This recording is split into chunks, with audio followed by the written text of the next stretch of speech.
Si Pangulong Marcos lang ang nag-iisang Pangulo ng ating bansang nagpatigil at nagpaimbestiga. Wala silang kakayanan at hindi nila ginawa. Katulad ni Duterte, napakatapang ng liderato niya, puro pagmumura, puro banta, puro kilyo, lagi ganyan sinasabi niya. Pero wala naman hong nangyari.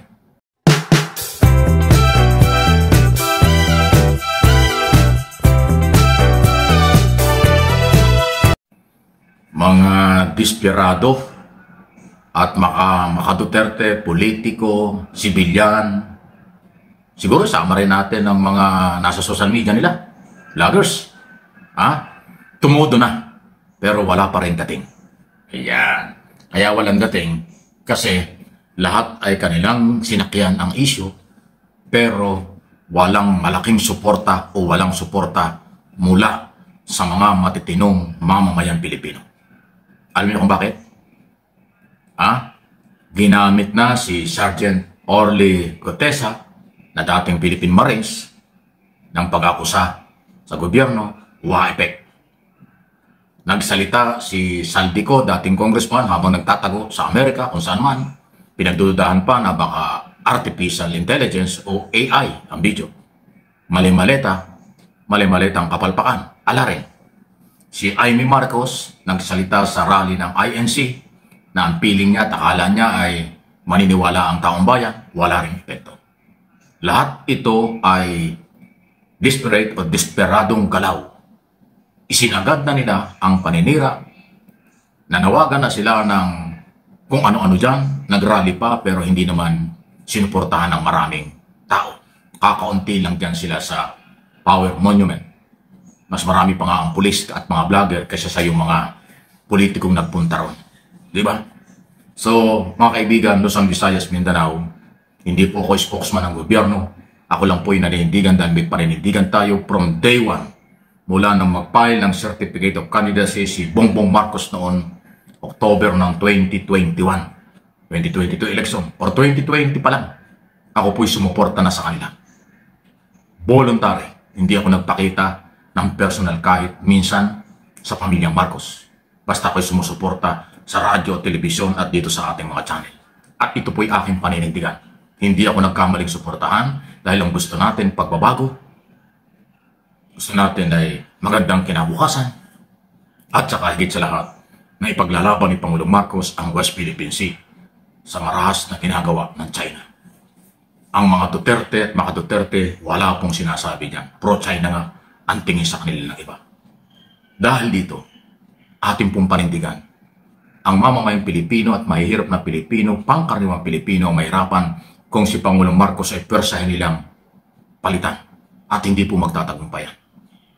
Hanggat walang suporta mula sa majority ng Pilipino, ang gustong mang-agaw sa kapangyarihan dahil sa paghihiganti lang, personal interest, hindi po yan magtatagumpay. Ang military at pulis, matagal nilang binubuli, matagal nilang inuurot, matagal nilang inuutusan, hindi magpapagamit yan. Kasi professional organization, ang militar at pulis. Ang kanilang sumpang tungkulin ay magproteksyon, bigyan ng proteksyon ang mamamayan at ang gobyerno at ari-arian ng pamahalaan. Kita ng mga military, pangkaraniwang kawal at opisyal. Personal ang laban, personal interest ang galaw ng mga Duterte at mga Duterte, kaya hindi nila susuportahan yan. Mga politikong natalo sa eleksyon, mga politikong nawala sa gobyerno, mga politikong napangakuan, magkakaroon ng pwesto, hindi nangyari, yan po ang maiingay ngayon. Ayaw ko ng pangalanan, kilala ko pa sila, kaibigan ko pa iba. Pero dahil magkakaibang paninindigan at paniniwala, ako po at ang aking mga channel, paninindigan ko, tulungan natin si Pangulong Marcos. Uulitin ko ang panawagan ko. Mr. President, huwag kang magre-resign. Huwag kang papadala sa mga taong ambisyosa. Mahalaga yung ginagawa mo ngayon. Ipinatigil mo ang korupsyon, pananagutin mo ang lahat ng sangkot, kamag-anak, kakilala, kaibigan, kapartido, ipakukulong mo. Congressman, senador, kontraktor at mga district engineer, iyan po ang gusto ng taong bayan. Hindi lang makulong, bawiin ang lahat ng pera ng taong bayan na inabuso nila. Yan po ang sinusuportahan at inaasahan ng taong bayan. Ituloy nyo at panindigan po ninyo na bagong magpasko, Mr. President, Mr. Ombudsman Remulla, may makukulong na. May pakukulong kayo. At ang good news, dahil sa oras na ma-file ang mga mabibigat na ebidensya laban kung kanino dyan, makukumbinsi ng Office of the Ombudsman, ICI, Department of Justice, Office of the President, ang Sandigan Bayan Justices, ang mga korte, para mag-issue ng warrant of arrest without o non-bailable offense dahil plunder po ang ipapahiran dyan. Yan po ang update at ano po ang inyong comment, malaya po kayo. Samantala, mayroon pa bang kredibilidad? Kapani-paniwala pa ba si Vice President Sara Duterte sa kanyang kampanya umano at sinasabing korap itong gobyernong ito? Ay balikan natin ang nakaraan, siya yung may mga kaso ng korupsyon dahil sa Department of Education at Office of the Vice President.